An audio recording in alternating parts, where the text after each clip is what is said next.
Welcome to Story Punk. I am Scott. And I am Drew. And we are here on a special bonus edition of Story Punk. Maybe we'll have some special music. Maybe not. Maybe require too much effort. As long as you can hear our names over the Yes. typewriter, There you go. then we're good. Hey, I love the typewriter.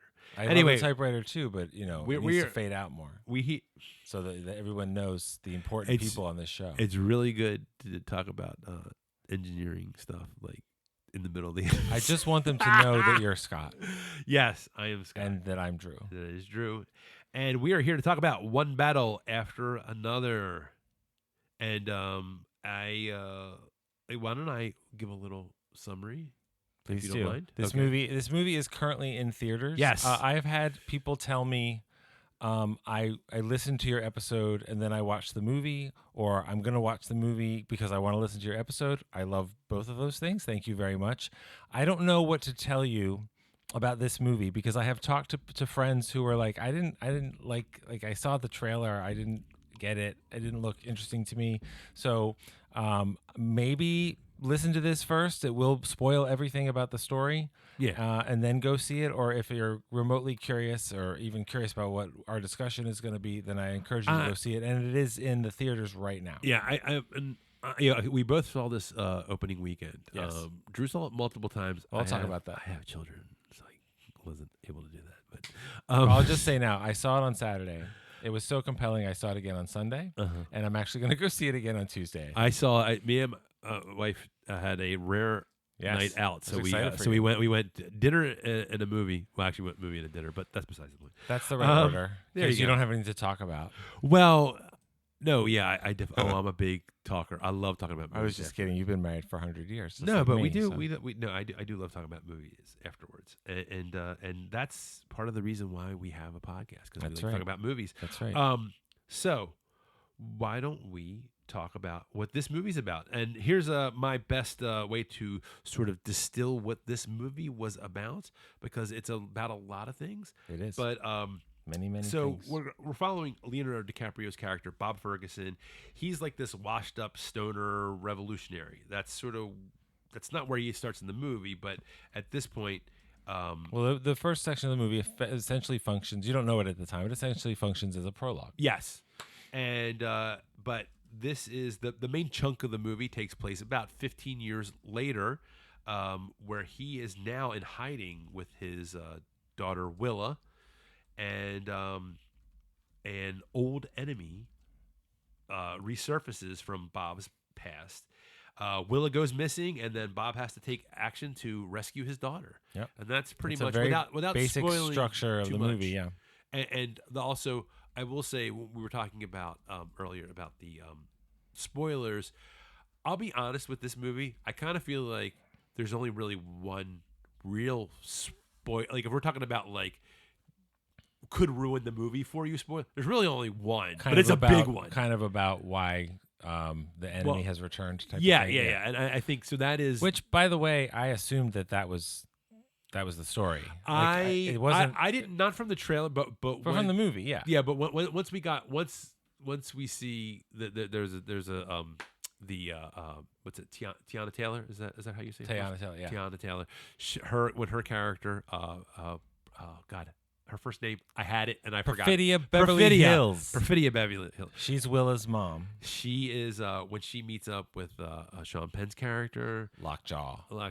I kind of had a feeling after that meeting what the situation was gonna turn out to be, and hopefully I haven't said too much to spoil it. But anyway, there will be spoilers, but not at this moment. Just like there will be Blood, another Paul Thomas Anderson movie. Yeah, I like this. I like this one a lot better. Well, it's maybe you don't like milkshakes. I don't know. I love milkshakes. Well, I drink it up. I'll drink your milkshake. Drink it up. I think, like we talked about weapons, how they made a character based on John C. Reilly's mustache. I think someone should do a movie inspired from Daniel Plainview's mustache. I think that would be. It could be good. It could be good, or it could be terrible, or the entire look that Daniel Day-Lewis had in Gangs of New York. Oh, yeah. With the glass eye that he taps with the yeah. It freaks me out because he's so method. You I thought can maybe only he got a glass eye? Well, not that he got a glass eye, but I don't think that he had a glass eye. But I do wonder if he tapped his eye with the freaking yeah, knife maybe. because I could see him doing that. Maybe. Anyway, that's not anything to do with this movie. One battle after another, or also referred to Oba, which is Drew's least favorite way to refer to this movie. Hold on, I have to make sure I'm not having an aneurysm. I know. Give me a moment. Hold on, let me call 911. Anyway, so some of the some of the themes that they talk about in this movie, I do think sort of at its heart, it is a sort of a father-daughter story. I think that's an important, maybe not, certainly not only. Good God, Baltimore, you've done me wrong again. But I do think that's an important part of this movie is the father-daughter relationship. I actually think that is the heart of the movie. Yeah. It's a love story, and it's a love between a father and daughter, between Bob and Willow.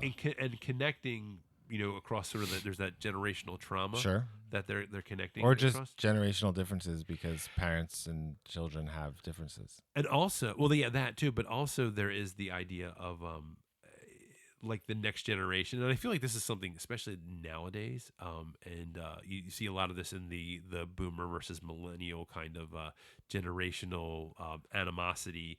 That it's kind of sucks that you have sort of like these innocent generations that are inheriting the consequences of their parents' actions, and sometimes it's noble, sometimes it's not so noble.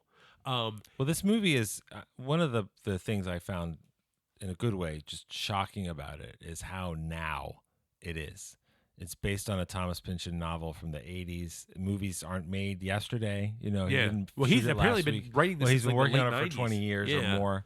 Yeah. But this movie is about this America right now. The imagery, the story, the characters' motivations, what they're running from, what they're fighting. It's very contemporary in a way that I really just didn't even expect. And also sort of another thematic element of the story, and it's sort of like goes back to the title. It's sort of that if you're choosing that revolutionary life, that once you get to a certain point, it's just you're gonna be it is a constant battle. Like there's this relentlessness of whether you are actively in the battle, or as we see in Bob's character who's been out of the game, but there's still always that. I remember like the one part where the daughter's like, she's like, nobody's looking for you, Bob, but he knows in the back of his head, he's like, this is not these people that we did, the actions that we took as part of the French 75. French 75. That was the name of the radical French 75. group Yeah, the action they took that blew up things and robbed banks and stuff. That then Leonardo DiCaprio went underground after that. And that's there's sort of this relentlessness, this exhaustion. I feel like in his character that he kind of knows. Even though his daughter, because she didn't grow up with that, like she was out of the situation by the time she was old enough to understand. He understands the consequences of what he's done in his past, and that's sort of like, and it's really just never ending. Which also is life.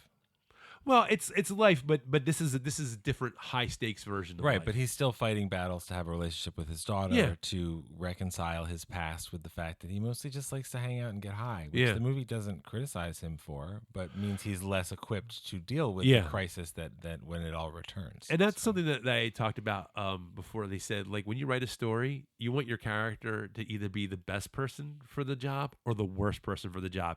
And Bob, who may have been up to the task at the beginning of the movie, once we get to that second act of the movie, he is certainly not the best person suited to try to go rescue his daughter. It's funny you say that because, and I've mentioned this before, Bob is willing to do anything to save his daughter. That becomes very clear. But he's not really good at any of those things, or at least not good anymore. Because if I told you this is a movie, Leonardo DiCaprio was a guy who was in a revolutionary group like the Weather Underground in the 60s, and he was the explosives guy, and they had guns and they shot at people, and they bombed like the IRA, where they would call and they would say, in 2 hours this office building, this courthouse, whatever, is going to explode. So they gave people time to get out. They weren't about killing Yeah. people. But if I told you that then they took his daughter, and this is the story of a former revolutionary who blows things up and kills his way through people to get his daughter, like it's some version of Taken or something, Yeah. that would be less compelling. This is more like the tone of a movie like Blue Ruin, which is about a guy who wants to get revenge, but he's just a guy. Yeah. He doesn't know guns. He doesn't know finding people. He doesn't know how to get that kind of thing.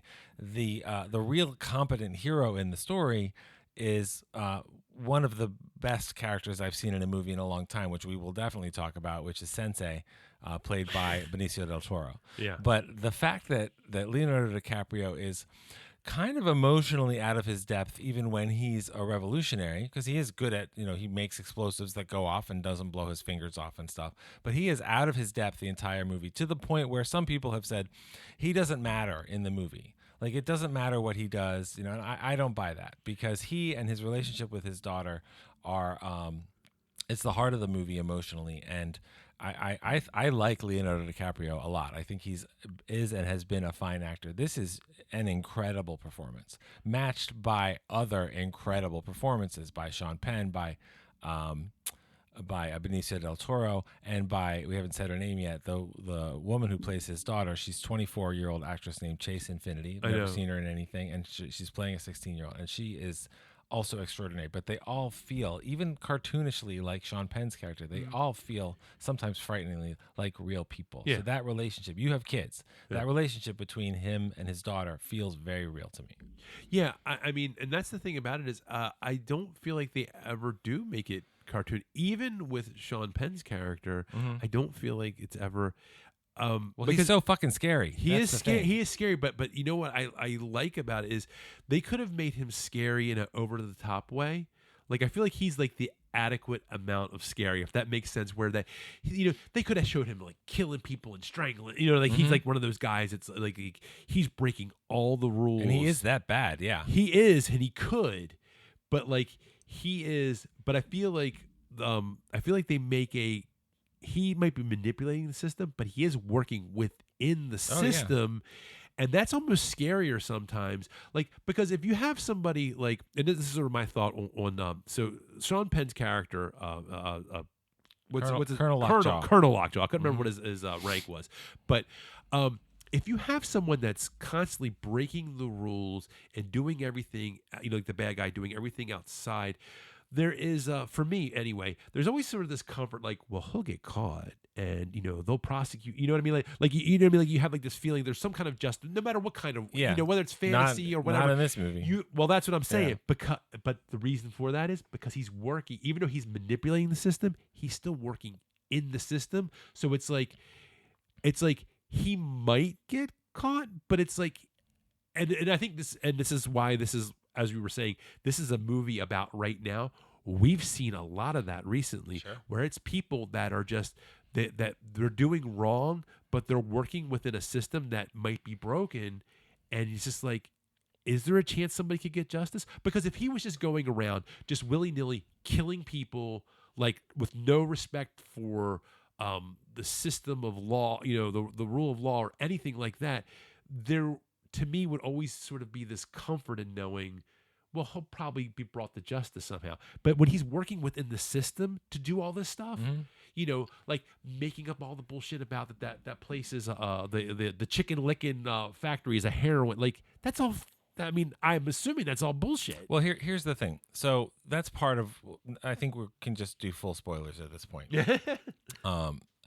Part of what makes this movie, as I said, so now, is that Lockjaw is not, obviously, I think it's fine to say he's not a good person. He's also not good at a lot of human things. Yeah, not great. A lot of human things. What he's really good at is being an intimidating soldier, and what his job as a soldier. And this movie seems to be set very, very slightly in the future. It's very because there's a more formalized. Really, I thought it was a little. I kind of okay. It's either now or it's a little more formalized. I thought maybe it was a little bit in the past, authoritarian structure. Close. Well, at one point, he's got a soldier comes in to give him a message, and the message is from the director of progress. That's some real Orwellian shit. Yeah, right there. I did miss. And at one point, he wins a medal that's the Bedford Forrest Medal of Honor. Uh-huh. Nathan Bedford Forrest is one of the most horrific monsters of the Confederacy of the Civil War with what he did chasing slaves and torturing people and all this kind of stuff. Okay, so I see. It's see a what you're little saying. bit That more does make more formalized. sense. Yeah. And also because every character feels very real. Yes. And Lockjaw has his goal in the movie, which his real goal in the movie is to join the Christmas Adventurers Club, which is a white supremacist organization, which is all too fucking plausible. And part of what he thinks might really screw his entry into this, white supremacist, white power, wealthiest guys organization, which he would get in on the basis of his zealous military service, is that he might have a black daughter, or might have had a daughter with a black woman, which he, as you see right from the beginning of his interactions with Perfidia Beverly Hills, who's Willa's mom, there's a lot of sexual stuff built into that. And you find out later he's very eloquent. He likes black girls, that sort of thing. But his job, and part of why he's come to the attention of the Christmas Adventurers Club, which appears to be led by Tony Goldwyn, who is just absolutely perfect in the role. And it's funny that they got a Jewish actor to play the head of the white supremacists. But Sean Penn's job as Colonel Lockjaw's job, not Sean Penn's job, is to round up immigrants. That's his job. And that's the very first scene of the movie is Leonardo DiCaprio's group, the French 75, liberating them, immigrants from a camp. And so the reason that he's caught the attention of the Christmas Adventurers Club to become the ultimate people is because of his success at rounding up immigrants. And they tell him in their first meeting that we see, because he he's snuck into a hotel during Tony Goldwyn's daughter's wedding so they can have this meeting in a hotel room. And Tony Goldwyn basically is trying to say to him, we're the best. We're the superior. We're not the smartest. We're not the strongest, but we're superior. These are people who believe themselves into an ascendant position over all the rest of us. And they are in that position because they're white men with money, with all the money. And so you see what Sean Penn is on the outside of trying to get in, even though he's military, he's a white guy, he's far above in society than all these terrible brown people and punks and mentally ill people that he's hunting down.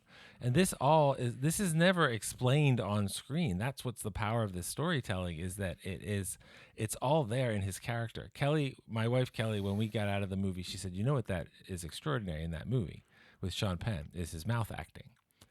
Because his expressions and the way his mouth moves tells you exactly what he's nervous about, what he's afraid of, what he's angry about, what he's furious and hateful about. It's amazing, and it's all painted on him. He also has very, he has expressive eyes too. Oh yeah, no, absolutely. But I mean, I don't remember the last time I saw that. Yeah, well, there's I do have a list of certain actors that I think are very mouth actors. Oh, good. I definitely want to hear that for sure. I can tell you now. I think Catherine Hahn and James Spader. James Spader, very big mouth actor. Very good examples. I like both of them very much. I guess I have a taste for mouth acting. All right. Anyway, so the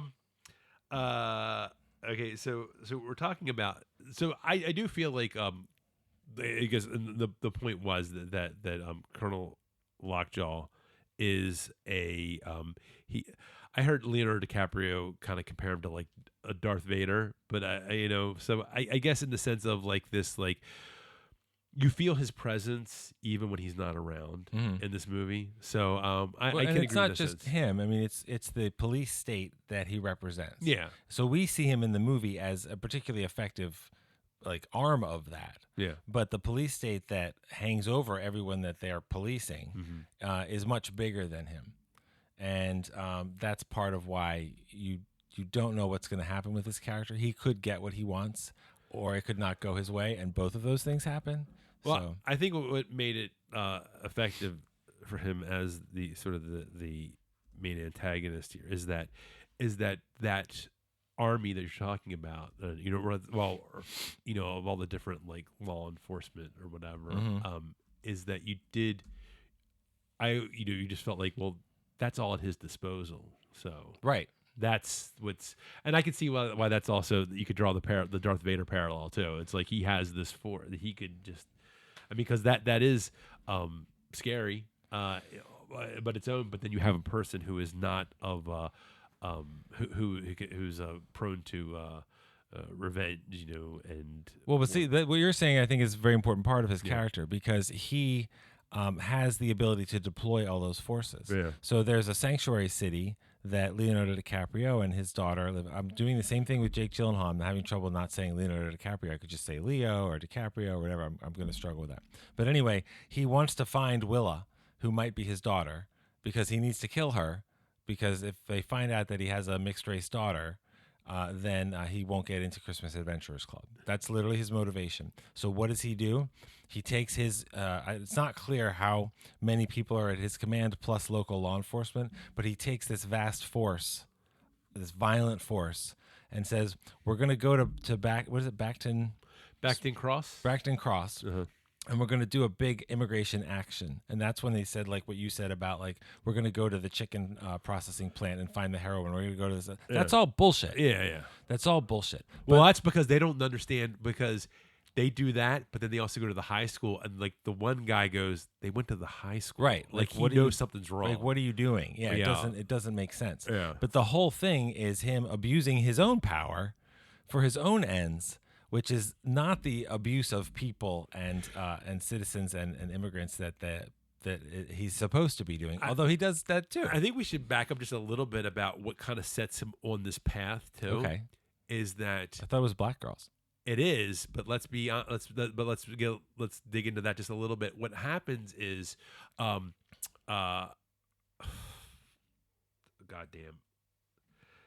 Teyana Taylor. Teyana Taylor, yeah. Perfidia Beverly Hills. Perfidia. Just call her Perfidia because, of course, Beverly her name Hills. is Perfidia, which tells you that she is dishonest and is going to betray you. Perfidia Beverly Hills. She goes. So after she has her baby, and Bob's kind of, Leonardo DiCaprio's character, Ghetto Pat, whatever they call him. Yeah. He's like, we're a family now with this revolution. And he's like stay-at-home dad while she's going out doing her revolutionary shit. And because she's bored and jealous of her daughter. Yeah. And I actually have a question that I want to bring up in a second on that. Okay. But she, in one of their things where they go into a bank, she, for whatever without reason, Ghetto Pat. Huh? Without Ghetto Pat. He's the stay-at-home dad at this point. And she has left at that point. She has left him to go back to the revolution because that's when she gets arrested. But I think she doesn't get out of jail and then go see him. She disappears. No, I know, but I think, well, whatever. The point is, she goes on this thing. He's not like I thought she was just like going out doing her thing. I didn't think she had made a definitive break from him. No, she left. That's how I read it. Is she left? He was left with her mother. Regardless, she goes out the door, but she never says. So I mean, I guess you can read however you want. Now, obviously, like you said, she does not go back, but I don't think she has a choice about going back, because what happens is when they're on this bank robbery, she shoots a security guard. She kills him, and she gets arrested, and now she makes this deal. So she wouldn't even have an opportunity to go back home. She makes a deal with Colonel Lockjaw to get put in witness protection if she basically rats out all of her revolution. To betray her whole organization. Yeah. So because they're wanted terrorists. So he sets that up for her. She says all this stuff, whether you want to believe it or not, that she loves him, whatever, which I think is probably bullshit. And I think but whatever. I have stuff to say about that too. She's a survivor. She's going to do whatever she has to do. So whatever. So she goes to her house, wherever the hell it is. I forget where it was, but she goes to her new home under witness protection, and Colonel Lockjaw goes to see her, and she's gone. She left, and they show like through like a little quick montage that she, I guess, escapes off to Mexico, and she's pretty much out of the movie. She's gone. At that point. She's gone. Yeah, as she says on her note that she tapes to the sliding glass window, this pussy don't pop for anyone. There you go. Because she knows she has been fetishized by Sean Penn because he likes black girls, and that's like he literally shows up at her witness protection house with flowers. Like he thinks they're going to go out or something. But like the thing about it too is that I wonder, and I even wonder if it is like a thing, like if he's like what the real fetish is her is sort of like the power thing. Mm-hmm. I almost wonder if it's. I mean, it could be both too. I mean, people have multiple things that they're into, so I mean, it could be that. But I do think that's a component to it as well. I think you get that from from the opening of the movie. There's definitely something there. But the point is that it's kinky. She is gone, and that's sort of what. Now, what happens She's in the wind. Yes, and then that's when we have the time jump. 16 years ahead. 16 years, and so we don't know. Because we see Leonardo DiCaprio and his daughter. We see Bob and Willa on the run. Yes. Because she's turned them all in. Yeah. So that's how we. Yeah, there's a montage. Charlene is in a basket, a laundry basket, as they leave, and then cut to her at 16 years old in the martial arts studio with Benicio Del Toro. A wonderful edit.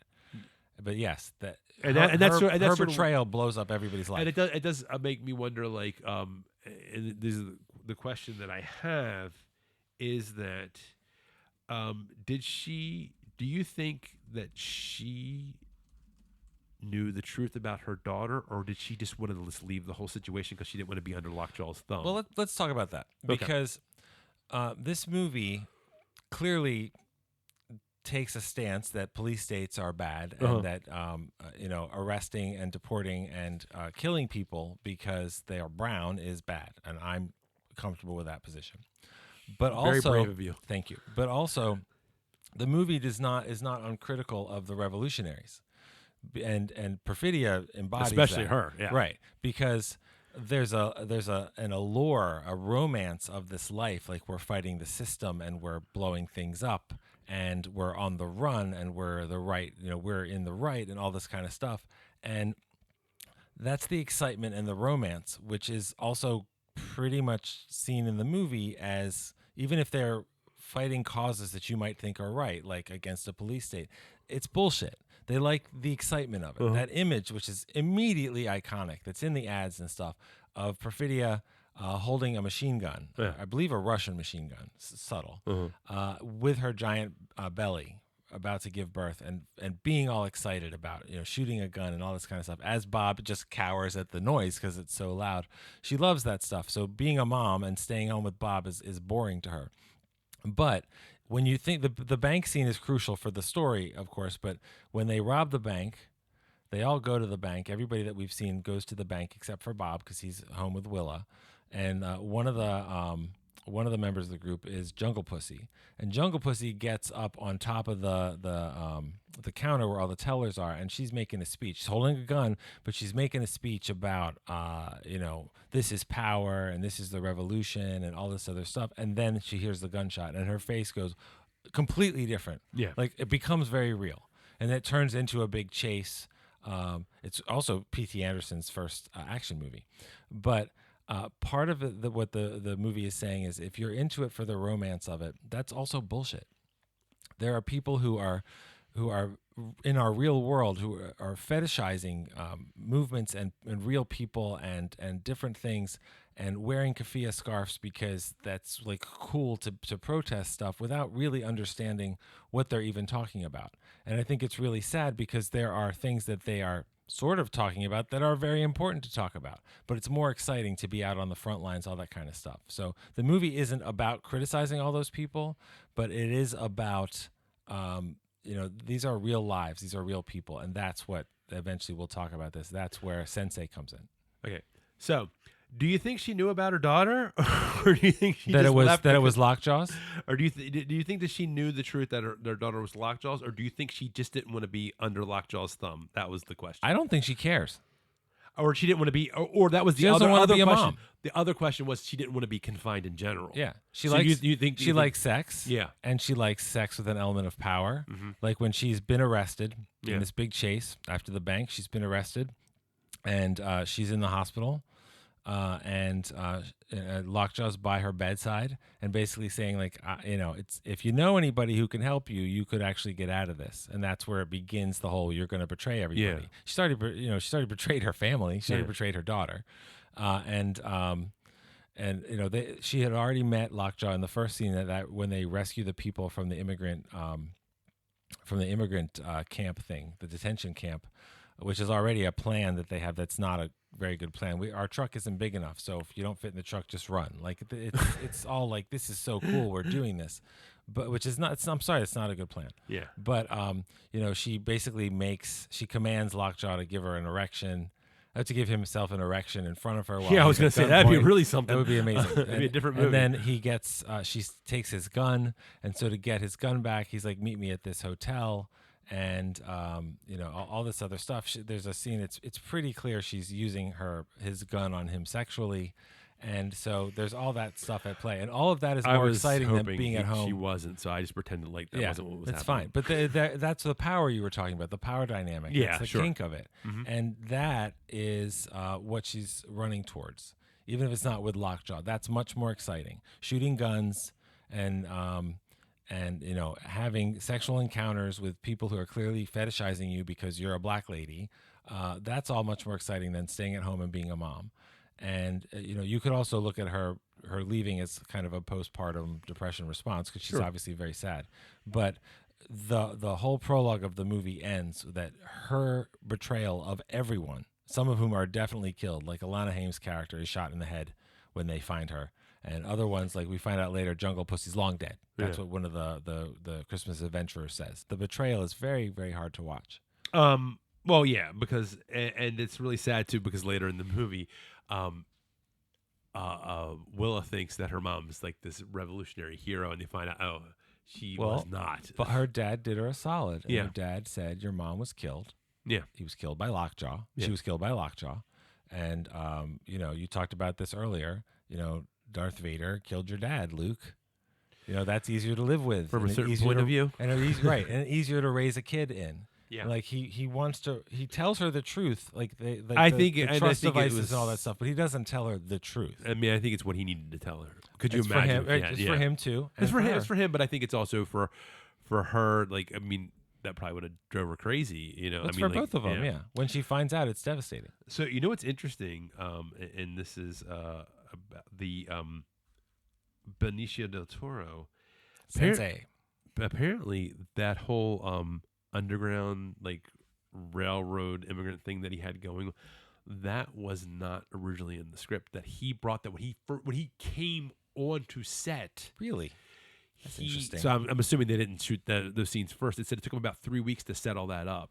I didn't know that. And they hired like more people, because I guess I don't know what the story looked like before that, but they were but it was they Leonardo DiCaprio I was watching an interview with him, and he was saying that how that was something that he brought to the story, and they said they just took about 3 weeks to get it all together, because I guess that was the amount of time before they started shooting those scenes. I didn't know that. That's interesting. That is interesting. Because he was like working on something. Obviously people like him going from one movie to another. Yeah. So.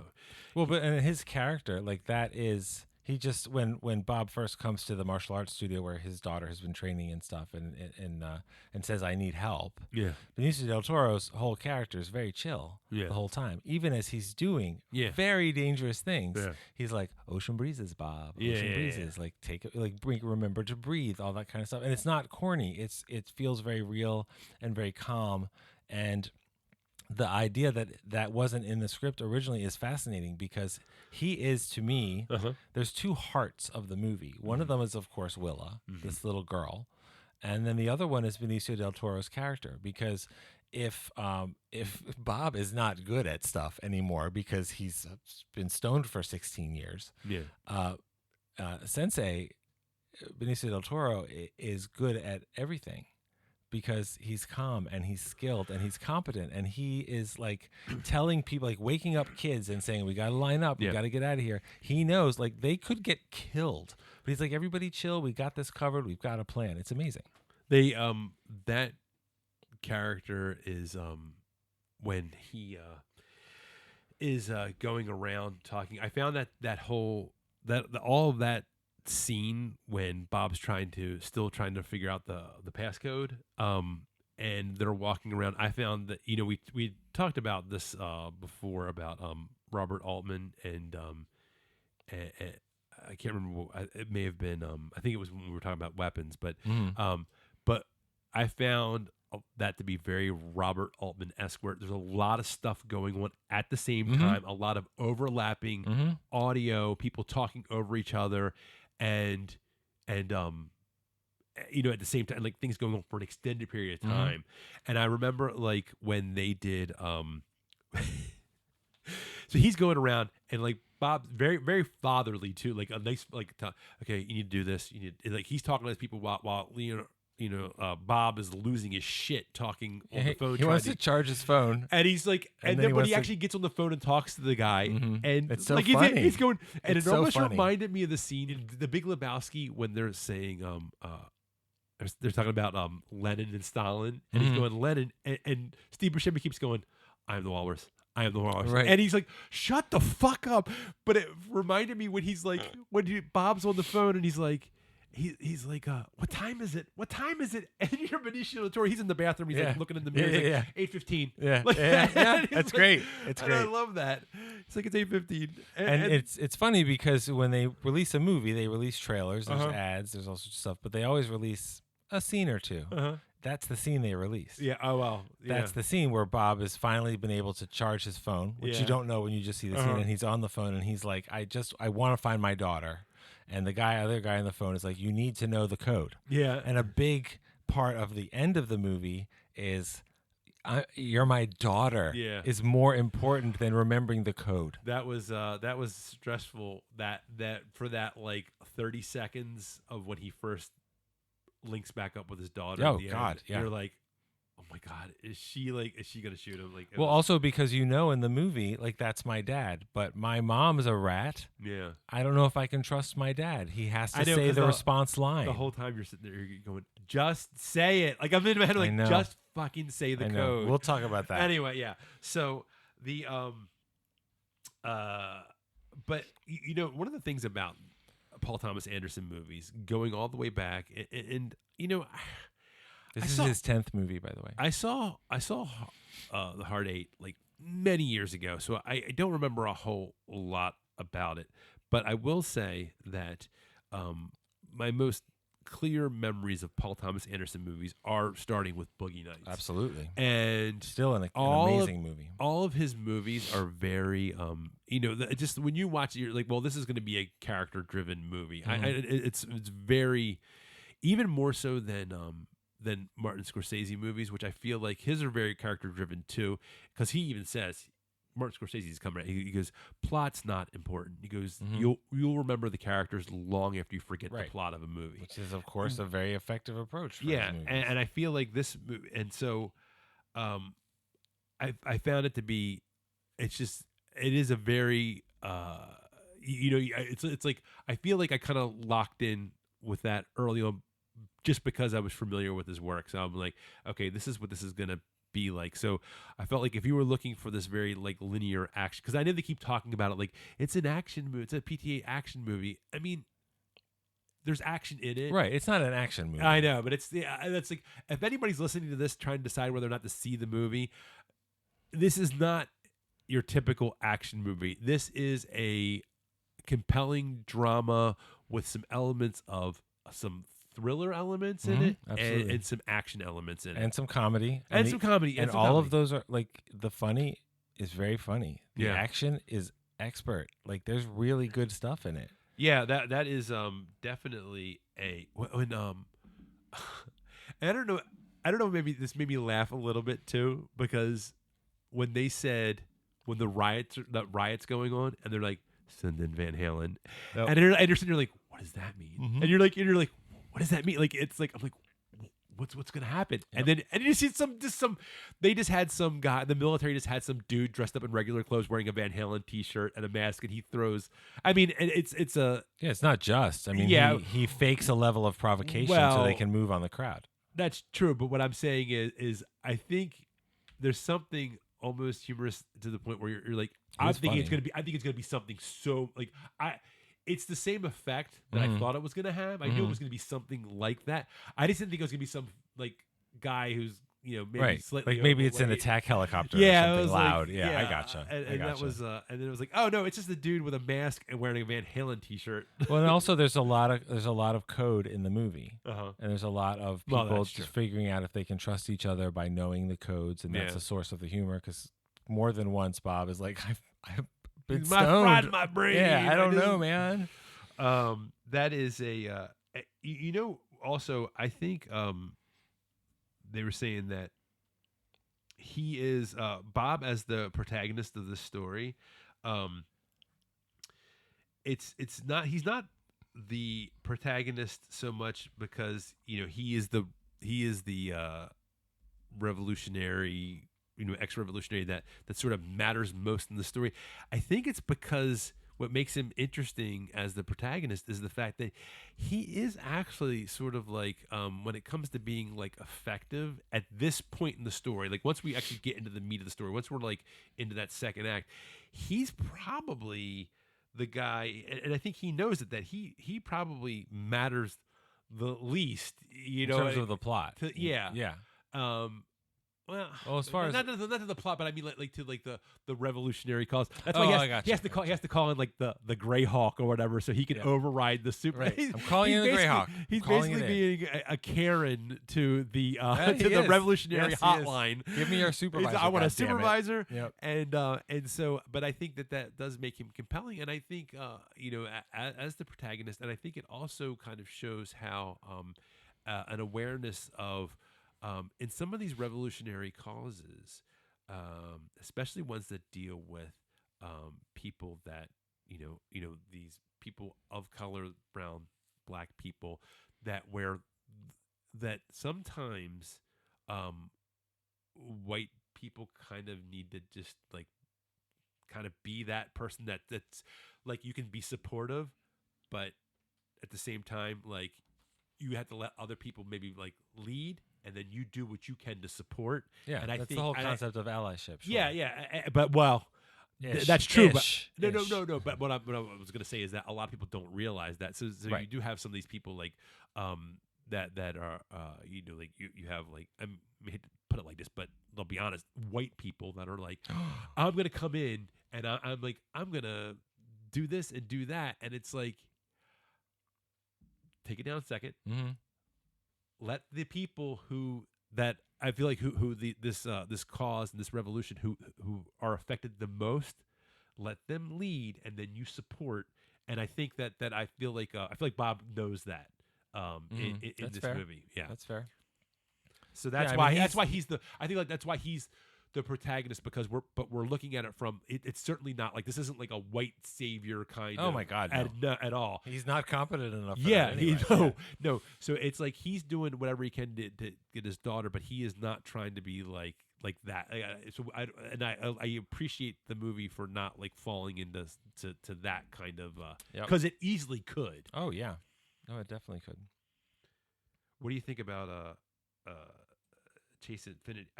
I can't believe the way that she goes, like as an actress, up there with Sean Penn and with Leonardo DiCaprio is so good. And I really like the scene in the bathroom at the high school.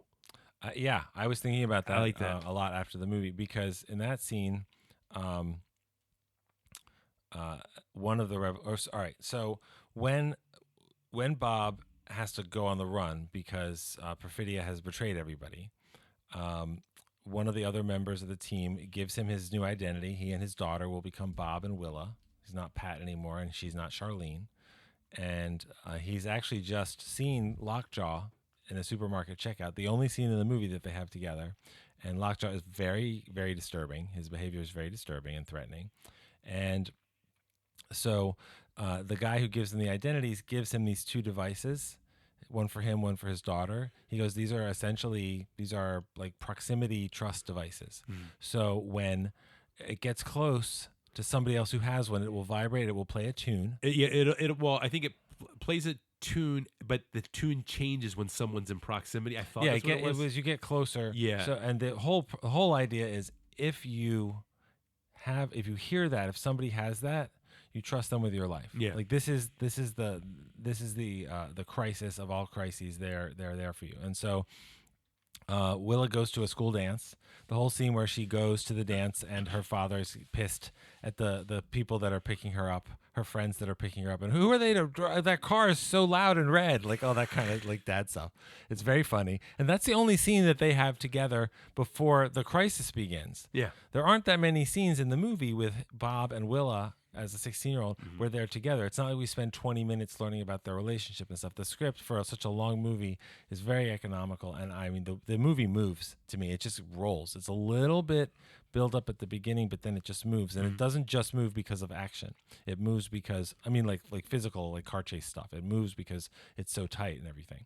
But I'm totally blanking on her name. Who? One of the other. Infiniti? No. Regina Hall? Regina Hall plays Deandra, who's a revolutionary. So Chase Infiniti. So Willa goes to the bathroom, and she's like just a girl at a dance. So she goes to the bathroom, and then all of a sudden, you're like her in the audience. You don't realize she starts to hear the music, and all of a sudden, this is all real because before she goes to the dance, Bob says to her, "Did you take it? Did you take it? Because you have to have it all the time."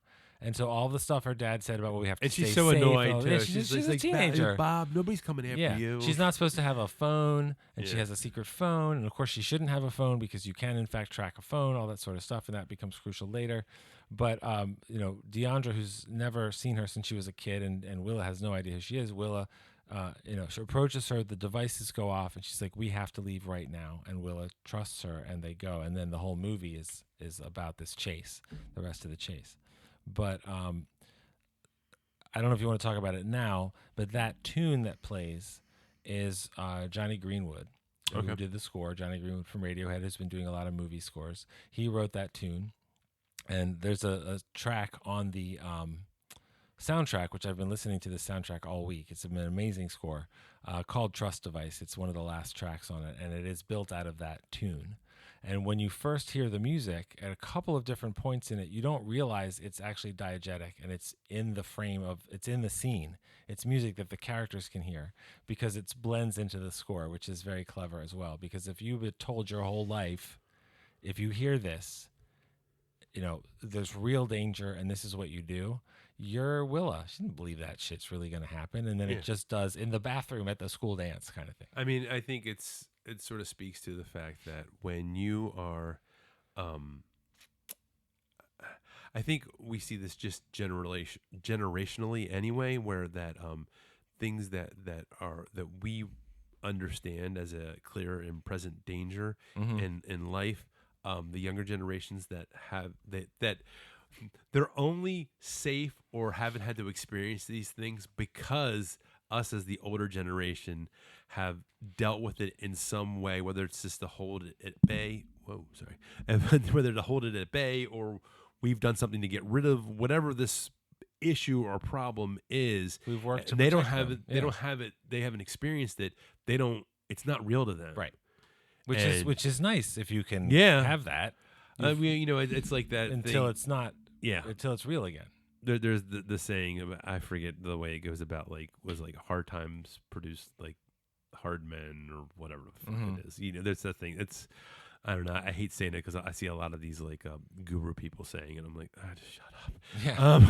But I mean, there is something to say that it's like when you've lived your life a whole certain way, and then that makes you. I mean, I see it as a parent, just things that I experienced when I was much younger, make me be more protective of my kids, and almost probably to the point where that certain things that I know at a very young age, I was prepared to handle and take care of myself, that my kids at the same point were not would not have been able to do, in some cases still can't do. But that's because that's born out of the anxiety that I experienced, at a very early age. That's a good point. And so, and I think that's sort of the situation you have going on with, my sons don't know what it's like to be, in first grade and have to, get yourself ready to go to school when you don't even know time because there's nobody at home. Right. My kids have no concept of that. And Which so is they're like, wonderful of you to give that. Yeah. To them. So that's, and it's wonderful, but it's also a little bit of a curse because of that, which I wouldn't wish them to learn this life lesson like that. At the same time, it did make me prepared for things in life.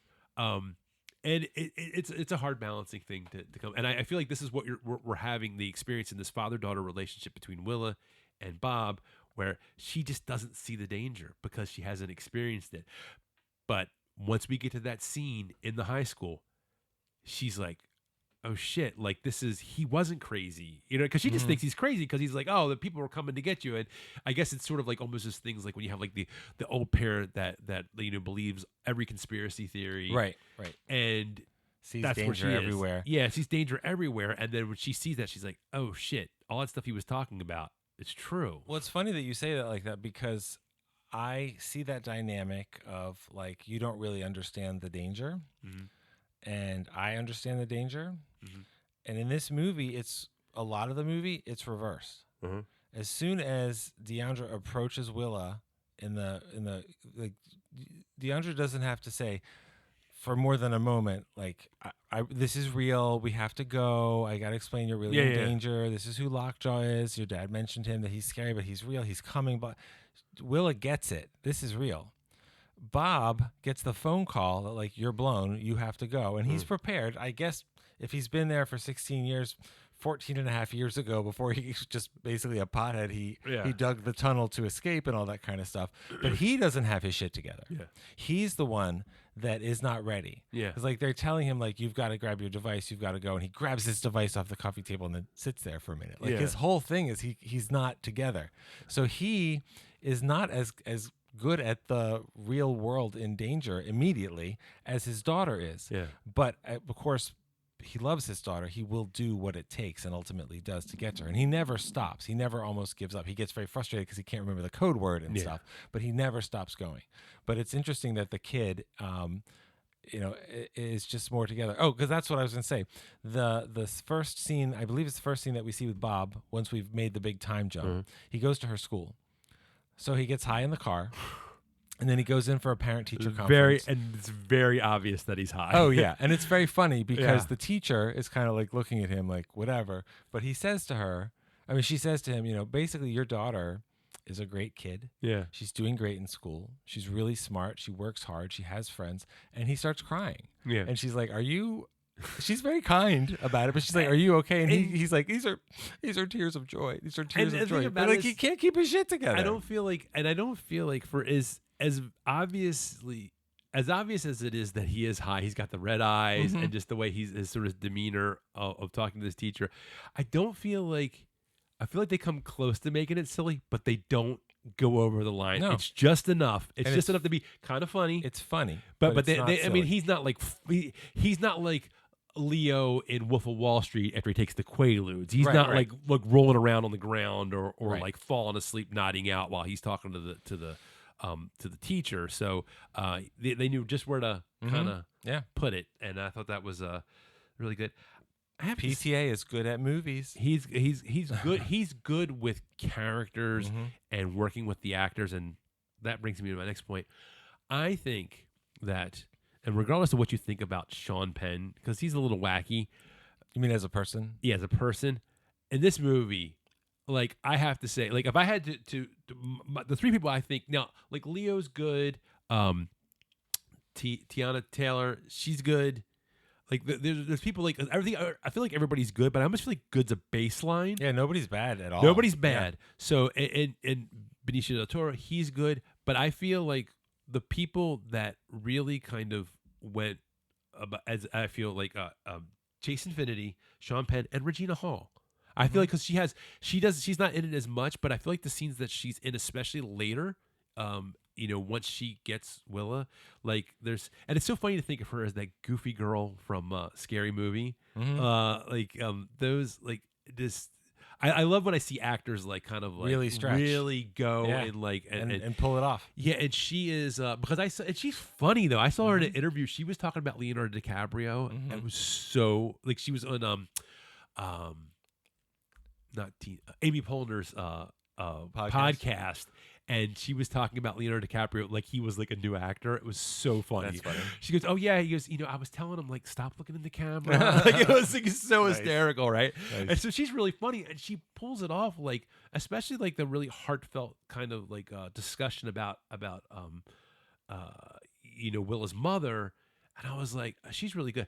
But like Sean Penn, wow, I mean, he is like, you're like, this dude is like, he is, and this is what I was saying earlier about how he is. They make him the right amount of menacing to feel real. Like this is what some guy would. They don't have him just like He's not a supervillain. Yeah, he's not a supervillain. He's not like he's not just going around like killing people willy-nilly. He's like a shark. He is swimming the waters of the whole system, using it to his advantage to do whatever the hell he wants.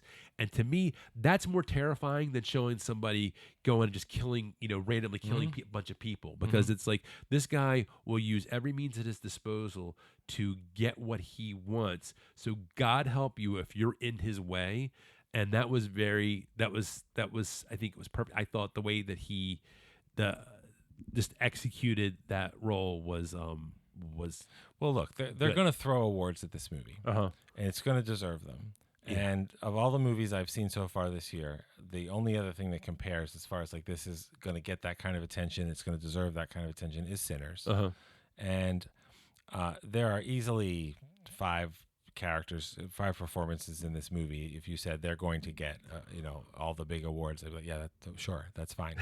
But I think it's easy to underrate what DiCaprio is doing because it feels so real. Yeah, I think it would be easy to overrate Sean Penn's performance, except you can't because it's that good. Yeah. I think that Chase Infiniti's performance is like, I love when you discover somebody new. Yeah. She's not a kid. She's 24. She's been working, but I've never seen her before, and she's amazing. The other big thing I think she was in the Presumed Innocent TV show. Oh, okay. Well, I've heard that's good, but I haven't seen it. Okay. But the to me, what's really maybe the quietest and most, I don't know, it just really connected with me performance is Benicio Del Toro. When you first meet him, when you make the cut from Charlene as a baby in the basket hitting the road on the run, you cut to her in a gi at what's clearly a karate studio, and she's you don't know if she's practicing or testing a belt test, something like that, but she does her moves and she's doing her block and her strikes and stuff, and then you hear Benicio Del Toro, and it turns out he's the sensei, and he's like, "Stop, you forgot to breathe," and his whole presence in the movie is take a breath. When you are freaking out, he's like, ocean breezes, Bob. Ocean breezes. He wants you to relax. And to me, I've always thought, I've liked Benicio Del Toro very much. And he's in a lot of movies that I really like. But I've always thought of him as kind of a cool actor. Not like that's a cool guy, although he is often that too. But cool, like his internal temperature is he's just kind of, there's a coolness to him. Yeah. He's so warm and calming in this movie. It's beautiful. And also, he's doing the right thing because it's the right thing. He doesn't want glory or any of that kind of stuff. Like, you are in danger, I can help you, I will help you. He wants to keep everybody breathing, and he wants to keep them ocean breathing. And I mentioned this before we started. It's a small scene, but one of my favorite scenes in the movie is when Bob gets captured because he's not good at this stuff. Yeah. He's jumping from roof to roof with the guys that Benicio Del Toro has charged, that Sensei has charged with taking him, and he falls off the roof, and then he goes to run and immediately gets tased, and he's in custody. And he's like literally crying and freaking out, and it's all over. What am I going to do? And they take him to a window to get processed, and the woman behind the window is trying to get his attention and keeps saying the name Peter, Peter, Peter. Then she goes, Bob. And then she keeps talking, and he's like, oh, wait, she knows who I am. That's good, because she's basically telling him, here's what, just say yes, and I can get you to safety. I don't even think he even quite, because I think he's, like you said, like we're in that position, because I'm watching it, and I hear in the middle of all this cacophony that's going Yeah. on, I hear the word Bob. Right. And I go, whoa, wait a minute. Right, What? right. And she's like a functionary behind the window. Yeah, You don't yeah, think yeah. she's anything necessarily evil, Yeah, but yeah. she's part of the system. But she's actually going to save him, and she says, "You got to take him to the I hospital." literally thought I didn't hear it. I thought know. I heard it, and I was like, but I Yeah, was like, did she the say sound, Bob? The sound design in the movie is incredible. Yeah, yeah. But then it cuts to him handcuffed to a bed in the hospital, and a nurse comes in to check on him, and she's like, very sweet and calm. She's just a nurse. She's just a lady. She's got some tattoos. She's a professional. She's got her stethoscope around her neck, and she's like starts uncuffing him, and is like, "You're going to go through this door, and you're going to go down a fire escape." And he's like, and then he goes, and he ends up in the car with Sensei, and one of the biggest things I liked about those two scenes about his escape, that there are decent people like Sensei everywhere, Yeah. and some of them are very brave, and there are even more brave ones than you expect. Mm-hmm. I don't know about you, but talk about this movie being about now. We need that. Yeah. We really need that, and that's part of why that really hit me. And there's an essential decency to some of these characters, the same way there's an essential evil to some of the other characters. But none of it is cartoonish. Like you're saying, Electro's not a supervillain. Yeah. Even the white supremacist secret society, they feel very real. Yeah. They're horrible, but Yeah. they feel very real. I mean, And- if there was anything that I had to say that was almost a little that's the closest. I think it's more because of the name. You're kind of like, this Right. seems a little. Well, and they hail each other with "Hail Saint Nick," and they have I a know. hand symbol and a secret It's- knock. But they're like the revolutionary group. Yeah. They're another group that has secret codes and hierarchies, Yeah, and they're yeah. above everything else, and they're special, and all that kind of stuff. And none of that ultimately, in and of itself, really matters. I definitely want to talk about if you're okay to kind of transition to some of the technical stuff. Absolutely. When I saw, so they shot this on VistaVision, which is like, What's VistaVision, Scott? VistaVision is it's this format of film that I know that's very wide, it's very big, and I know that this is what I know about it, and you can fill in any gaps that you know that I might not know. I do know that It's from the 50s. yes, I do know. Yeah, they had like they didn't show a lot of movies, but like Vertigo, North by Northwest. The Right, you have to Searchers, shoot Ten it on Commandments. VistaVision, which uses more of the 35 Yeah. millimeter frame, and then you have to project it on VistaVision. And And- there's not that much of And that. when they project it, instead of like if you've seen like an old projector, it's done vertically. VistaVision is actually projected horizontally, which is kind of interesting. Now, here's something that I noticed because you saw, we didn't see it at the same time, but we saw the movie at the same theater at different times. And what I did notice, especially in the opening scene when Bob lets off like the fireworks, and Yes. I'm watching that, and I looked at that and I go, I'm watching this in the wrong format because the way that they were, the way the fireworks were arcing, and I was looking at it, I'm like, nobody You were framed, missing nobody information? framed them that way because Interesting. they were going out and coming back in and then getting cut off. Like it was like I remember like specifically there was interesting. one that kind of went up and it went out of the frame and then it came back in, but it came back in like in the corner of the frame and then went immediately out of frame. And I'm like, nobody, Interesting. no. Nope. I mean, like maybe a first-time director, but Paul Thomas Anderson did not frame that Yeah, to no. look like that. And I was like, man, and it's like I don't know if I like if they release when they release it, in 4K Blu-ray, will they have that ratio? I don't know. Can I mean, they do that? They release stuff as IMAX enhanced. Yeah. You know, and like Disney and Disney Plus even. Streaming is an inferior way to watch a lot of these gigantic movies, but you can watch the IMAX enhanced version of Avengers or whatever. The compression ratio on streaming is like. Well, that's the problem. That's especially. I for mean, the sound. you can get it to look good. There are 4 places in the world right now that you can watch VistaVision. Yeah. That you can watch this movie in VistaVision. I know a guy who's actually going to. You know a guy? I know a guy. He's going to Nice. see it in Los Angeles, and he said, Oh, "I'm going nice. to tell you about it." I'm really curious to hear about it because. I didn't notice it as wrong. Well, I mean, where we live around Baltimore, if VistaVision was at the AFI in DC or something, all right, I'll make the drive. Like, I'll do that kind of thing, or Silver Spring or wherever it is. But the idea of VistaVision taking this old format that people basically stopped using after I think 1961 or something like that, and bringing it back, that is very Paul Thomas Anderson to me because he's very steeped in a very real way in the history of film and all that kind of stuff. Yeah. And I think it's one of those things, like he's, like you said, been working on this project for more than 20 years, adapting Thomas Pynchon's novel Vineland, which really turned into inspired by that novel, and that's how it's credited. Yeah. And he brings a lot of his own stuff to it, of course. I mean, adaptations are always about those kinds of decisions, but this was enough different. And I read that book a long time ago, but this was enough different that this movie is its own thing.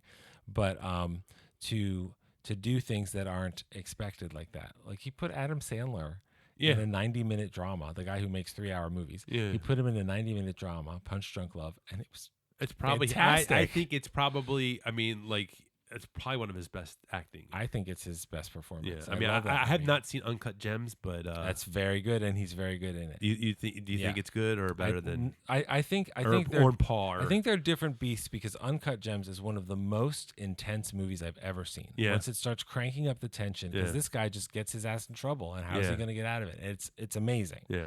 Whereas Punch Drunk Love is a guy who doesn't know how to relate to other people. Yeah. And falls in love with someone who isn't necessarily very that different. innocent. But in a world that's not. I mean, Philip Seymour Hoffman is amazing. I have a question. Yeah. Speaking of that, Punch Drunk Love, the scene with Philip Seymour Hoffman screaming at him on the phone. Mm-hmm. Mm-hmm. I think that's the same place as Sensei's studio. Oh, really? I think. I don't know. That's worth Go looking back up. and watch That's because interesting. I just remember the look of the huge window. Right. And then And there's something about it that makes me, and then because then you're drawn to that when Bob shows up at the studio and the police you see the police cars drive by. Drops I on the looked at it floor, and I went, wait a minute, that looks like the. I I'll mean, have to look into it. That's such a interesting. film geeky thing to be It's like. so- that's our job. I know That's that's true. I do have. I don't know if you had to think about the about the film, but I did want to bring up the editing. And I know this is a different editor than he had earlier in some of his earlier movies, like Boogie Nights. Mm-hmm. But I will say that you know, obviously as the director, you are the guy who is you bring these people in that you're making the choices. You're from making top. the choice. Yeah. I mean that's a good director finds the people that are good at their individual jobs and then lets them do it. and lets them do it. And so I will say that his choices for editing. I mean, at least ever since, like I said, I remember mostly Boogie Nights. Like, I've always liked the way he edits his films. Mm-hmm. Like, there's never like a false kind of note in the way that he does it. I was even telling Jane when we went to see that. When we went to see it, I said, I wonder if he'll do the thing that I remember he did in Boogie Nights, which I really liked. How most people, when you reorient yourself into a new scene, it's very common that you'll do like some kind of establishing wide shot. Right. But in a lot of Boogie Nights, if you watch it, he does 3 close-ups and then he goes to the wide shot. Okay. And I was like, I wonder if he's going to do that in this movie. And then he didn't. I was like, I thought I was going to impress my wife with like my knowledge of his movies. But this movie looks and feels and moves differently than anything else that he's done. True. While still feeling very much like a P.T. Anderson movie, which is very interesting. I think I hate using that word. I'm sorry. What? Interesting. That doesn't mean anything. It's very satisfying to see a movie that's distinctly from this one artist that is also very different. And so here's another kind of spoiler too. When it comes to the editing of the car chase at the end it was really good. I know The whole my wife was like, I was getting so stressed out. I had to look away. But what I really like about that, and not just the editing, but the choice of that location for the climax, was a lot of times you have a climax to, like, if there's a car chase kind of climax, it's like the location isn't important, but it's very important in this movie. And specifically not just the location but the actual road, topography of the. I think that the track on the soundtrack is "Hills Like a River." Yeah, and that is what it is. It undulates and they go up and down the waves of the road. But it's so important. Yes, it's so important that there's something. I mean, you were talking about like a sort of a way to be kind of like a good, like, gratifying like way to kind of incorporate the surroundings of a scene into the actual plot of the movie, literally you can't see over the hills. And as you're also kind of like, that's kind of cool that she that they thought to have the character think of that, because everything in the screenplay is intentional. People are always like, I hate when people try to act like it's real life and someone made the decision on the fly. Like, no, somebody thought this out. People think there's a lot more improvisation in general in movie sets, and it's like action scenes they're very complex and they're very important to be safe. Yeah. So you don't just toss that off in a big movie. So the spoiler part of this is that Willa's being chased by the Christmas Adventurer Club people. They have an assassin. They have an assassin who has decided that they're going to get rid of Lockjaw, and they're going to get rid of Willa. Get rid of all the evidence, because even if they want to kill, Lockjaw wants to kill Willa so that he can get into the club before they find out that he has a daughter with a black woman. But the group is like, we're just going to kill him. So it doesn't matter what he does, but miscegenation is the worst thing. Well, having anybody out there that's a mix of races, let's just kill this one. And so just to make the point that to amp up that anxiety, that tension of the scene, is that the assassin kills Lockjaw. Well, he shoots Lockjaw first. And I have a big thing to talk about that. Okay. Before we finish, because I want to make sure we talk about that. But okay, he shoots Lockjaw. So, and at least you assume that he's dead. That's the assumption. Well, not long after that, Bob sees him. And he's hanging motionless in the car, covered in blood. So it's your understanding that he's dead, and when, so you're like, oh shit. So this guy, military trained, like medal winning dude, is like in a super fast blue Mustang. He is not able to. No, he was driving an SUV. Lockjaw's an SUV, right? Oh yeah, Lockjaw's in the black SUV. Yes. The assassin. And you're like, oh, he is. If he can't stop this guy, how's this 16-year-old girl going to stop this guy, who is zip tied? Can't forget that, because Lockjaw finds her, identifies her for sure. That's his daughter. That's an incredible sequence at the Sisterhood of the Beaver or whatever it is. Yeah. And it's actually. And then he takes her to Avanti, who is this tracker assassin mercenary guy who's basically a fixer that nobody in Christmas Adventurers respects, because he's half native or something. Yeah.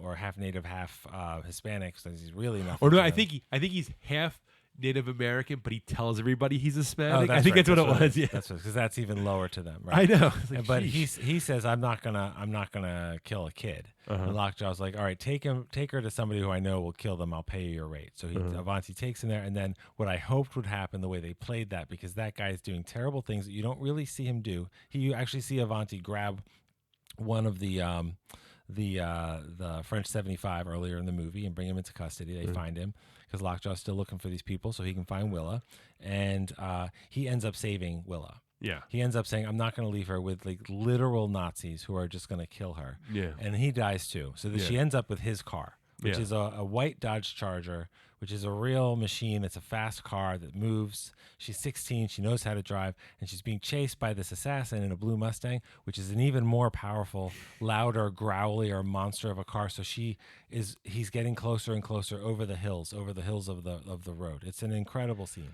And what's interesting, I found out they said the stunt coordinator, they did all that. That was all, there was no green screen in that at all. It was done. Wow. The coordinator, they said they had a real car driving 85 miles an hour over the hills. Crazy. So yeah, no CGI, no green screen. That was all done for real.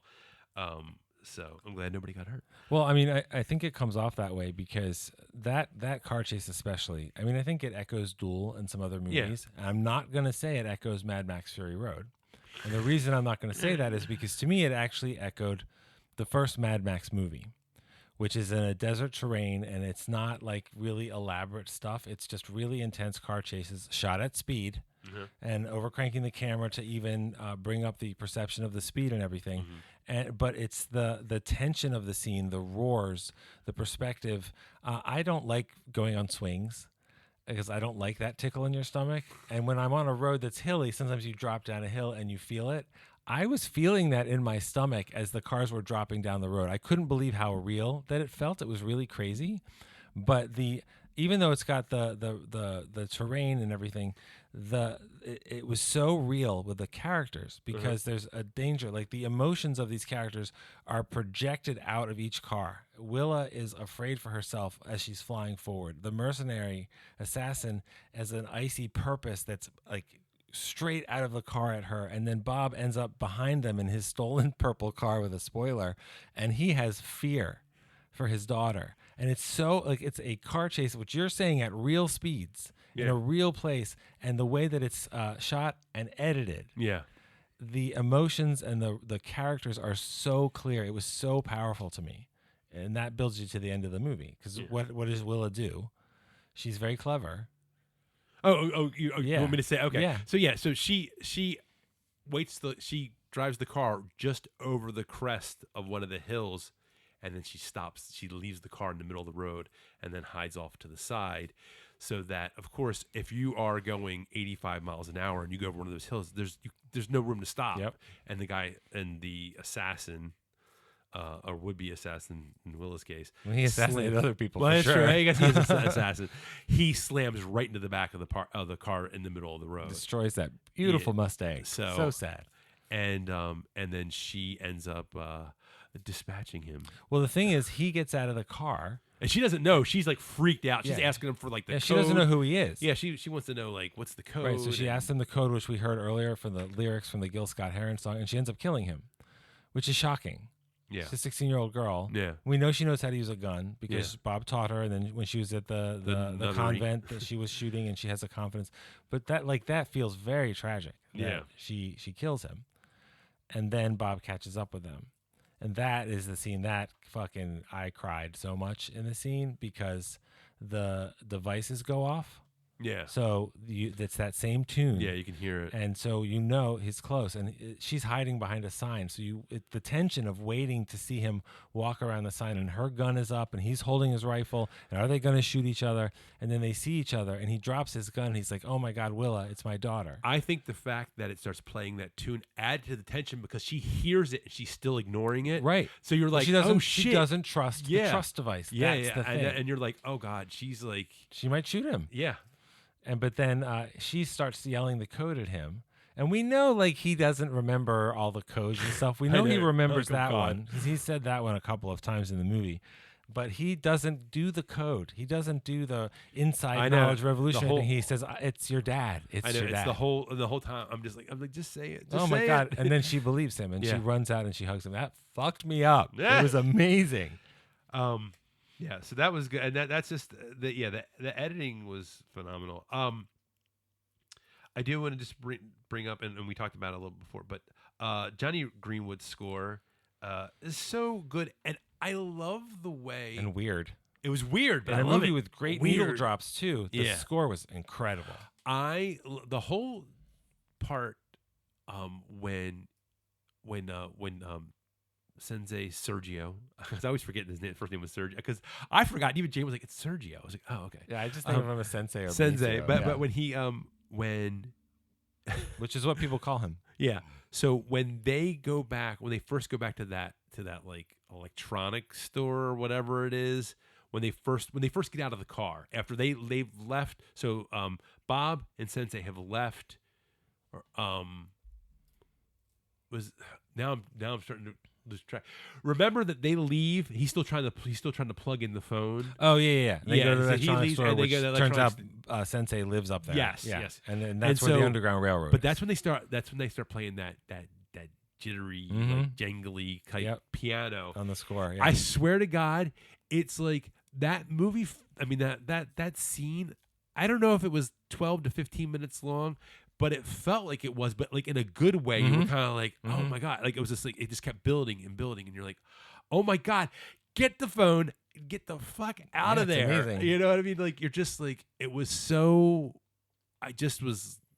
Yeah, I was just like it was, and that was perfect. That was like just like the perfect kind of music to have under there. I also like Some of it reminded me a little bit of Radiohead. Sure. Which Jonny Greenwood is the guitarist from. I feel like because there's certain sort of like melodies that appear in their music that I felt like sort of sounded familiar in some of the, like the Baby Charlene track, because I've listened to the soundtrack as well, and I feel like that has like some shades of Radiohead. Also, one in particular, the Mean Streets, Mean Alley, not Mean Streets, the Mean Alleys. That one almost has like a Tom Waits like weird twangy guitar to it. Yep. That's the first thing I thought of when I hear that one, and it's very and it just like was like the perfect complement to the to the overall experience of the movie. Well, let me say, because you're talking about the emotional reaction to that whole sequence where Bob just wants to charge his phone and call his daughter. Because he finds out she has a phone, so he's not happy about that. And when Deandra is driving her to safety and finds out she has a phone, she's really unhappy, throws it out the window, but it's too late. Yeah. But when my wife and I went to see Punch Drunk Love in the theater, I don't even know when that movie is from, 2004 or something. We saw it in the theater, and there's a scene kind of early in the movie where Adam Sandler's character, who's, let's say, reserved, he goes to his family. And he's got all these sisters, and it ends up like Aren't it they, gets really mean to him. Well, yeah, they're mean, and it's very loud, and he clearly likes quiet, and that's why it's easy for Philip Seymour Hoffman to intimidate him on the phone, yelling "fuck you" at him over and over and over. But it's this scene in his house. I think he eventually like puts his hand through a glass, like a glass door of a china cabinet or something. But it gets the sound mix and the way it's edited, it gets so loud and it crawls into your head. And my wife actually yelled out, "Stop it!" And then she's like, "What am I doing?" But it's because it was so good, and the editing and the sound editing, that whole sequence, which is like he's they're running for safety, but you don't see anybody chasing them directly yet, and it's so tense, and it's so and then it's so funny, and then it's so calming because of Sensei. Like it's and then all you the get stuff and you get once. to that part, like I know, because he's like so Sensei is just going around, and he's just telling everybody what to do, and he's not raising his voice. Yep. He's not. He is just. We gotta go. This is like what we do. He's like he is like a dad calmly telling the kids, "This is what we need to do because we're getting ready to go on vacation. Like we're leaving. We're getting in the car to go to the beach. That's his gentle. This is how we're doing it. His gentle energy." And he and then when they finally they yank the metal grate off of the front because they closed the shop. Yep. And then you're like, oh shit. And when Bob goes, I love the just the way that it looked on the rooftops as he was running over. And it's kind of funny because I was thinking about Ocean Waves, and I was like, it kind of reminded me of the way they were running over the things, like, and they're hopping over, like, and I'm like, it kind of reminded me of Ocean Waves, and this the way the sky looked. Well, also it's great character moment too, because Sensei says to these skateboarders that he knows, because he knows everybody. Yeah, he's like, there's I think 3 of them. He's like, we're going to a tunnel to get these families out that are on the Underground Railroad. Literally, we're going underground again, another tunnel, which we don't see much of. They go into a basement and then they go some other place. And he tells them, you're going to go, Bob, you're going up. And he tells these 3 kids, get him to this location and roof to roof. And it's really funny because these kids, they're skateboarders, they're very athletic. They're like doing parcours as they leap over roof obstacles and stuff. And then he's like clambering. Yeah, it's like, it's so funny. There is, though, a couple things that I did want to bring up about the movie. Not a couple things. Didn't you want to talk about, as I'm happy to do this too, the fate of Lockjaw? Was that one of the things you wanted to talk about? Yes. Okay, good. That's specifically what I wanted to talk about. Okay, good. Okay, so there's something... After he gets killed in the drive-by shooting. So, there is... Okay. That is a specific part of the movie that, I'm sorry to say, bugged the shit out of me, because I felt like you had a satisfying ending to that character if you killed him in the desert. I, for the life of me, have thought over and over and over again, I don't know why you bring him back, but for an ending that feels goofy, because I knew as soon as he comes in, so you have the only thing I could have seen to bring him back was to like kill the members of the Christmas Adventurers Club. When they brought him in and he goes into his office, and as soon as the guy says, "Oh, I forgot the keys," I'm sitting there, I'm going, "Oh God, they're not going to gas him, are they?" Oh, is that what you thought? That's exactly. I mean, you knew he was going to die, but I knew he was going to die. I didn't think they were going to do something.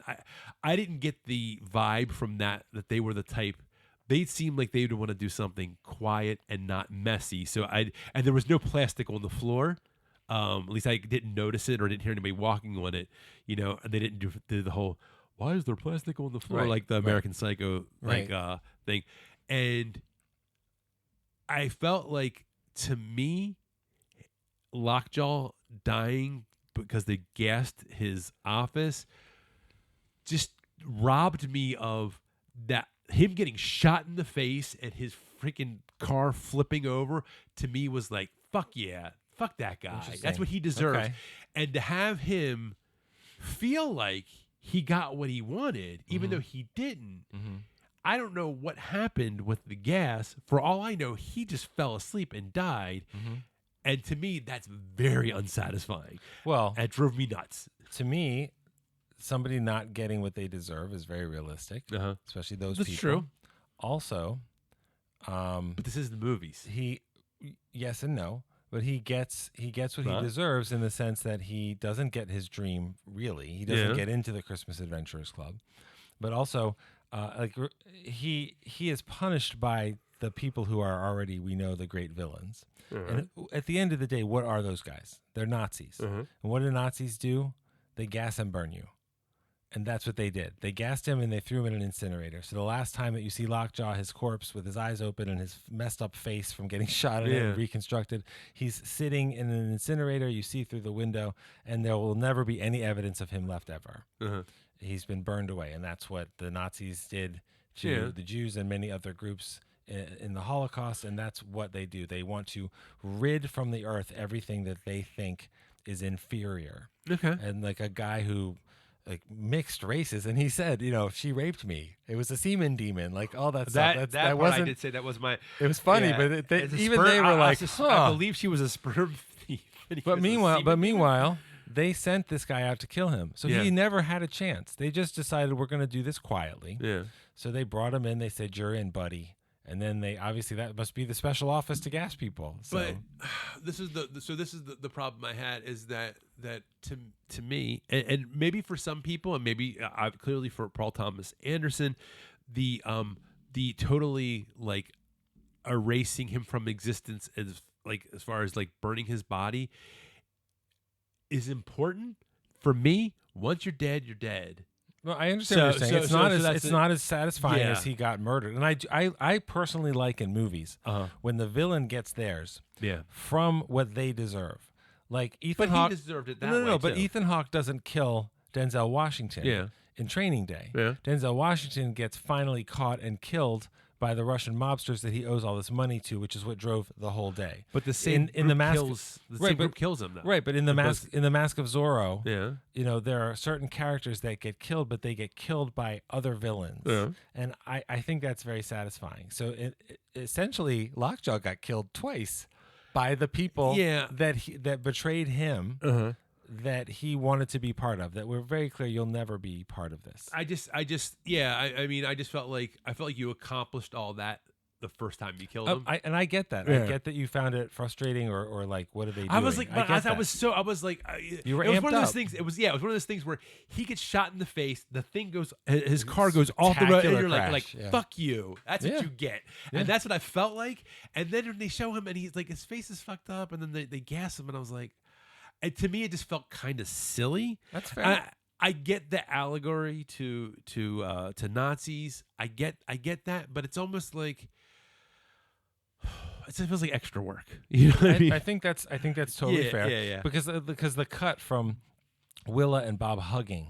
Yeah. They find, because they're not together the whole movie. Yeah. She's ahead of him, captured, and then she's ahead of him escaping, and he finally finds her. And then it's such a beautiful scene, and you're so relieved, and my eyes are all wet and whatever. And then you cut to this guy walking on the road covered in blood, and you're like, oh my God, he's not dead. And I can see that you would see that and be like, this is silly. I was kind of hoping that he was going like, I was like, okay, if he's alive, I'm like, well, he's going to go back and he's going to kill those guys, like because he realized he was going to get revenge because he knew they were trying to. Nobody gets those guys. That's true, Nobody and that's a valid point. So as a story point in my head, what I was thinking, maybe that's not satisfying either because it's like really like you can't get, and maybe that's part of the point. But the fact that I was just like, I just felt like there was such like a button on that. I almost felt like you had closed out the story on all the characters, so there was nobody to adequately show that like sort of like that time jump to get to the very end, to the last scene between Willa and Bob. That was almost like, well, this is, you had to put something else there, and you know what I mean. Like it just didn't feel like necessary. Now, not every scene in a movie. I'm sure screenwriting gurus out there will have a conniption fit if I say this, but that you don't have to make.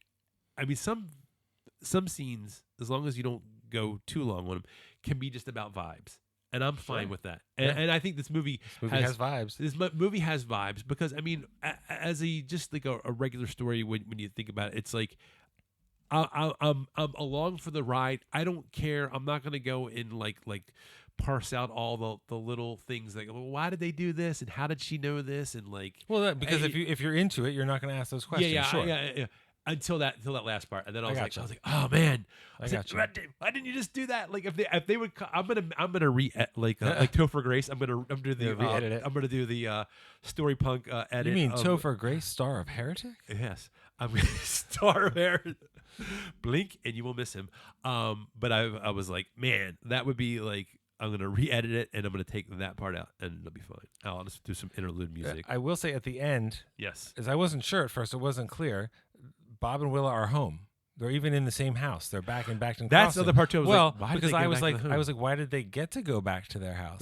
The reason I think they got to go back to their house is because everything that Lockjaw did in that whole city was covert. Was bullshit. Yeah. He was doing stuff he shouldn't be doing. Like he literally, when he finds out where he needs to go and that Bob is in Backton Crossing, he tells one of his junior officers, "Find me a reason to go there." Yeah. I don't. And then they do that. I don't think he ever explicitly said we're going to hunt these. No, people. He definitely didn't say that because then who is this person? What are we doing? No, they're going to round up the brown people. That's when they saw. Yeah, that was the whole thing about the high school. I think that was a red flag to them. And because of the high school, because it involved actual white kids or whatever, actual American citizens, which that means less and less every day anyway, in the real world. But because he basically made a giant mess, so it's just easier to just pretend it never happened. Yeah. So how the mechanics of how Bob, wanted fugitive, got to slink back home and live a life where his daughter can go out and protest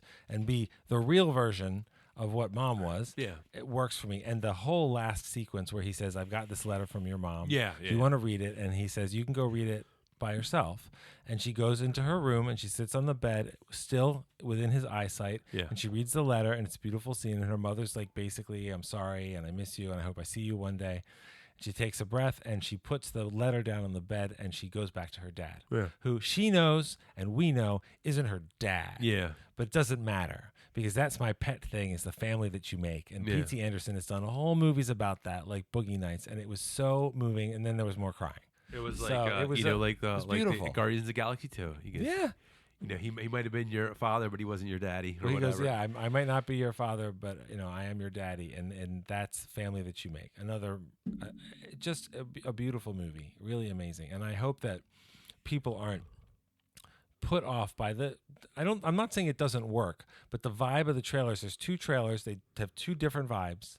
You're like, is this very serious? Is this very silly? I'm not really sure. And the answer is yes. Yeah. And this will be out, days after we record this, and I hope this will be our big bonus episode. I hope everybody saw the Taylor Swift movie this weekend if they needed to see it, because that's what took over the box office this weekend. I hope that you go and see it.